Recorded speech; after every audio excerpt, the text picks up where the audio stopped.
শুভ সন্ধ্যা সবাইকে। সবাই কেমন আছেন? আশা করি সবাই ভালো আছেন। আজ সন্ধ্যার সময় রান্নাটা শুরু করলাম। কাল অবশ্য ওই যে বিরিয়ানি রান্না করছিলাম, ওইটা সারাদিন খাইছি আমি আর আমার মেঘ।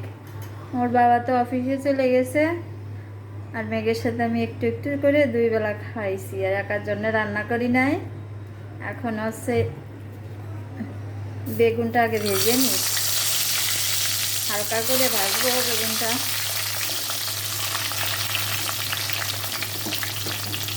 রান্না করবো হচ্ছে যে বেগুন দিয়ে ইলিশ মাছ রান্না করব। এর পাশে এই যে মাছটা নুন হলুদ দিয়ে মাখায় রাখছি।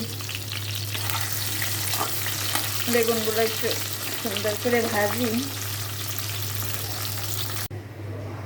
বেগুন ভাজি করে তুলে রাখছি। এই যে মেঘের বাবাও চলে আসছে, এখন হচ্ছে একটু লেবু জল করে দিতে হবে।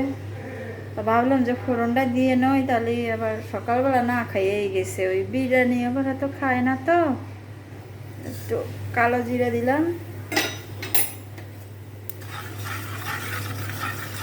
কালো জিরে দিয়ে অবশ্য তরকারি আমি কোনোদিন রাঁধছি কিনা মনে পড়ে না। আমার বাবার বাড়ির এলাকায় এবার এই কালো জিরে দিয়ে কোনো তরকারি টরকারি খায় না। একটু মরিচ দিয়ে দিলাম।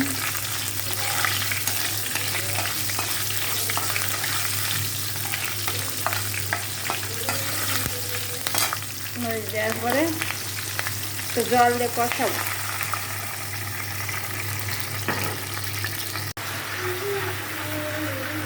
কষানো হয়ে গেছে, হচ্ছে মাছগুলো দিয়ে দেবো। মাছগুলো দিয়ে একটু কষাবো ঢাকে।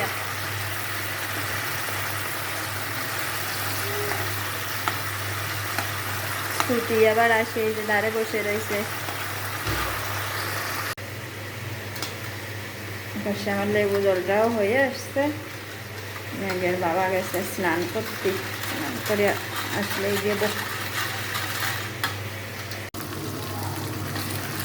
মাছটা হয়ে গেছে কষানো,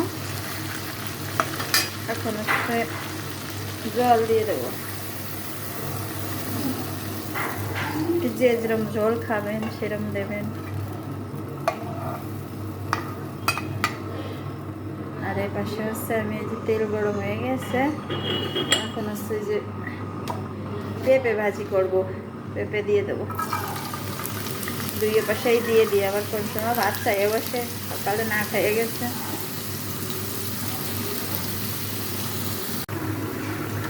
এ পাশে তরকারিটা হয়ে গেছে আমার। জানি না কেমন খেতে হবে, জীবনের প্রথম রান্না। কালো জিরা ফোড়নে বেগুন ইলিশ। ইলিশ মাছ যা দিয়েই রান্না করা হয় তা দিয়েই খেতে ভালো লাগে। ইলিশের আর কি কোনো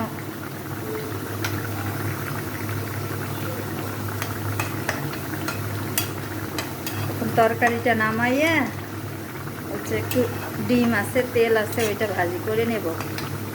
আর এর পাশে হচ্ছে আমার ভাজিটাও হয়ে গেছে। মেঘের বাবা অবশ্য 2 বার বলে এসেছে যে রাত কত দূর।